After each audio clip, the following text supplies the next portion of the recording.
আসসালামু আলাইকুম। আপনারা শুনছেন অবরুদ্ধ নিশীথ, লেখিকা তেজস্মিতা মুর্তজা, পর্ব ৪, কণ্ঠে আমি সাদিয়া। সেদিন জায়গাটা পার করার সময় কেউ ডাকলো পেছন থেকে, জুনিয়র। ৬ জন যুবক, অন্তর সিনিয়র। সামনের জন চেনা চেনা, হয়তো আগে দেখেছেন অথবা না। সে এগিয়ে এসে হাতের সিগারেটটা অন্তুর দিকে বাড়িয়ে দিয়ে বলল, নাও একটা টান দাও। অন্তু একটা দীর্ঘশ্বাস ফেলে হাতে নেয় ওটা। তার একটি দোষ আছে, সে নিজের ভেতর আর বাহির আলাদা করতে পারে না। যেমন মনে ঘৃণা রেখে মুখে হাসা যায়, কিন্তু তার সেই দক্ষতা বা অভিজ্ঞতা নেই। সিনিয়রদের প্রতি তার বিদ্বেষ পুরনো, তা সেদিন বেরিয়ে এসেছিল ভুলক্রমে। অন্তু আধ খাওয়া সিগারেটটি ঘুরিয়ে ফিরিয়ে দেখে বলছিল, টান না হয় দেব একটা, কিন্তু এতে ফজিলতটা কি? পাখির মতো চঞ্চল দৃষ্টি লোকটার। অন্তুর চোখে চোখ গেঁথে হেসে উঠল সে। ফজিলত? এই যে আমি তোমারে টান দিতে বলতেছি, এর চাইতে বড় ফজিলত বা হাকিকত কিছুই নাই সিস্টার। আর জরুরি তো মোটেই না যে সব কিছুতেই ফজিলত থাকা লাগবে। এক টান মারো, স্বাদ ভালো। Benson and হেফেজ। অন্তু যথাসম্ভব শান্ত বিনয় স্বরে বলল, কিন্তু আপনি টান দিতে বললেই দিতে হবে তা কেন? সিগারেটে অভ্যস্ত নই আমি, এটা আমার সংস্কৃতিও নয়। অবাক হলে মানুষের চেহারা থমকে যায়, কিন্তু অবাক হয়ে লোকটা হাসল। হাসার সময় তার গা দুলে উঠল, ভঙ্গিমাতে বেপরোয়াপানা। তবু একটা মারো, দয়ালের নামে। অন্তু দুই একবার আশেপাশে তাকায় বোকার মতো। কেউ আশার নেই বোধ হয় তাকে বাঁচাতে। এর অবশ্য কারণ আছে। মানুষের দৃষ্টিকোণ থেকে সে কোনো বিপদে পড়েনি, কিন্তু তারা এসে অন্তুর পক্ষে এবং সামনের জনের বিপক্ষে কথা বলবে, যা হবে সেটা বিপদ। হিজাবের আড়ালে অন্তুর শরীরটা দুই একবার ঝাঁকুনি খেল। এদের চেহারার আধিপত্য ও অঙ্গভঙ্গি স্পষ্ট ভীতিকর। তবু সে স্পষ্ট গলায় বলল, তবু কেন? পেছন থেকে কবির বলে উঠল, কারণ আমরা সিনিয়র।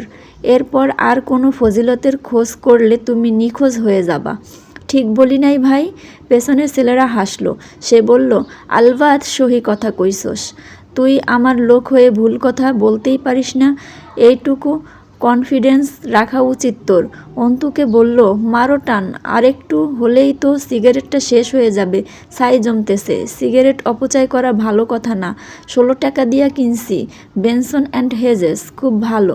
আপনাদেরকে সিনিয়র লাগে না, সিনিয়রদের আচরণ এমন হবে না। সে বুড়ো নাচিয়ে বাহাবা দিয়ে অন্তুর মুখের উপর অশ্লীলভাবে ঝুঁকে এলো। কেমন হবে সেটা তুমি তা জানাবা ডিয়ার? অন্তু ঘৃণায় মুখটা পিছিয়ে নেয়। ভোক ভোক করে গন্ধ আসছে তার মুখ থেকে, মদ ও চুরুটসহ ঘাম, পারফিউম ইত্যাদি মিশিয়ে অসহ্য গন্ধ। অন্তু এ পর্যায়ে বিনয়ের স্বরে মুখ শক্ত করে বলে ওঠে, জানাতেই পারি। বলা হয় দোলনা থেকে কবর পর্যন্ত জ্ঞান অর্জন করো। কবির কিন্তু সহৃদয় ব্যক্তি, সে সাবধান করল, হুঁশিয়ারি করতেছে, সিনিয়রদের সামনে মুখ চালাচ্ছ, মারা পড়বে মেয়ে। কবে ভর্তি হয়েছ? কে বড় কে ছোট বিষয়টা বুঝে উঠতে পারোনি মনে হচ্ছে। অন্তু হাসল। কুকুর ছোট হোক অথবা বড় হোক, তাকে কুকুর বলার সাহসটুকু থাকা অবশ্যই ভালো গুণ। কি বলেন সিনিয়র সাহেব? কথাটা অন্তু ঘাড় বাঁকা করে তাকিয়ে থাকা সেই সিগারেটওয়ালা লোকটার দিকে তাকিয়ে বলল।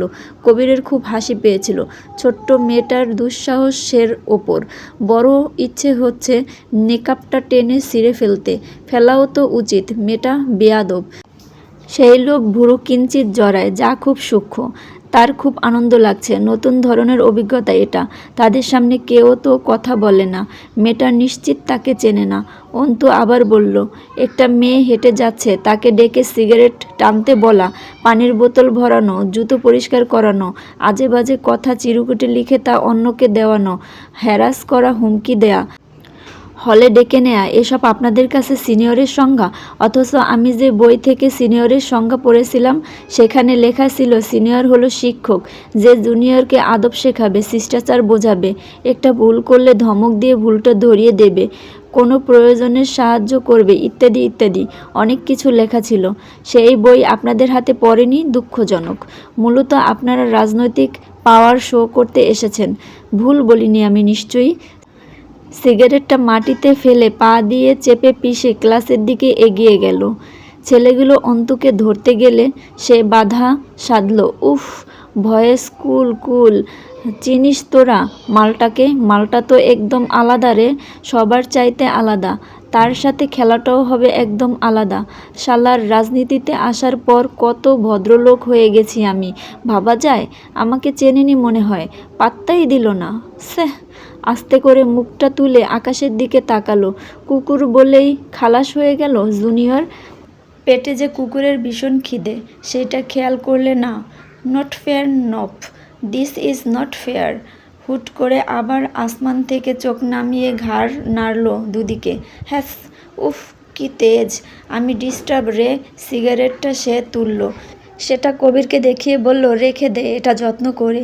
পাখি শিকার করার পর একবার করে এটা দেখব, আর তাই বলে আমার সাথে এভাবে? ও আমাকে চেনে? চেনে রে আমাকে। সামনে ইলেকশন, তাতে দেখতাছি মেলা লোকে রঙ্গতামাশা দেখায় চলে যাচ্ছে। এটা কি ঠিক হচ্ছে বলতো? ইলেকশন তো শেষ হবে, তাই না? এরপর কি হবে তা ভাবছে না কেন এরা? উম্মাদের মতো হাসল সে। ভার্সিটি চত্বরে লোকজন কম এখন, ক্লাসের ফুল টাইম চলছে। লোক থাকলেও তার যায় আসার কথা না। যে পাশ কাটাচ্ছে সালাম ঠুকে যাচ্ছে তাকে। সে আবার তাকালো অন্তুর দিকে। অন্তু ততক্ষণে ঢুকে পড়েছে সামাজিক বিজ্ঞান বিভাগের বিল্ডিংয়ে। পরদিন অন্তুর ডাক এলো প্রফেসর ইউসুফ সিরাজের কক্ষে। কক্ষে প্রবেশের পথে পিয়ন থামালো। দাঁড়ান আপনি, স্যার বিজি আছে, মিটিং চলতেছে ভেতরে। কিন্তু প্রফেসর নিজেই ডেকে নিলেন অন্তুকে। ভেতরে আসতে দাও ওকে। ভেতরে প্রবেশ করে সে সালাম জানালো। ইউসুফ সিরাজি মাথা নাড়ালেন। এসো। কক্ষের পরিবেশ শীতল, নিঃশব্দ। কয়েকজন শিক্ষক ও কিছু দূরে দুজন সিনিয়র চুপচাপ দাঁড়িয়ে আছে মূর্তির মতো। ভুল ত্রুটি ক্ষমার দৃষ্টিতে দেখবেন। পরবর্তী পর্ব পেতে চ্যানেলটি সাবস্ক্রাইব করে অবশ্যই আপনারা আমার পাশে থাকবেন। ধন্যবাদ।